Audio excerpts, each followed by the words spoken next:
நீங்கள் யார்கிட்டையும் போய் எனக்கு என்ன நடக்க போகுதுன்னு கேட்க வேண்டிய அவசியம் இல்லை. இயேசுவின் ஆவி உங்களுக்குள் வரும் பொழுது வரும் காலத்தை உங்களுக்கு காட்டுவார். ஏனென்றால் அவர் உங்களுக்காக, உங்கள் வாழ்க்கைக்காக, எதிர்காலத்துக்காக எல்லாவற்றையும் இறைவனாகிய அவரே திட்டமிட்டு வைத்திருக்கிறார்.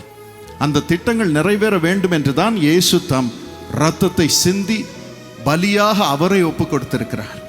ஆகவே பரிசுத்த ஆவியானவர் வரும் பொழுது அவர் இயேசுவின் இரத்தம் உங்களுக்காக சிந்தப்பட்டது நிமித்தம் அவர் நன்மையானவைகளை சொல்லி சொல்லி, என் பிள்ளைக்கு எல்லாம் வல்ல இறைவன் திட்டமிட்டு வச்சிருக்கிறார். இந்த டிகிரி படிக்கணும், இந்த பையனை கல்யாணம் பண்ணணும், இவ்விதமாக அவள் வாழ்க்கை செழிப்போடு இருக்கணும், அவர்கள் ஆண்டவருடைய மகிமையை இப்படி வெளிப்படுத்தணும் என்று எல்லாம் திட்டமிட்டு வைத்திருக்கிறார். தேவனுடைய கரம் உங்களுக்குள், தேவன் உங்களுக்கு வைத்திருக்கும் திட்டத்தை உங்கள் இருதயத்திலே வரைகிறார். அதுதான் தீர்க்க தரிசனம்.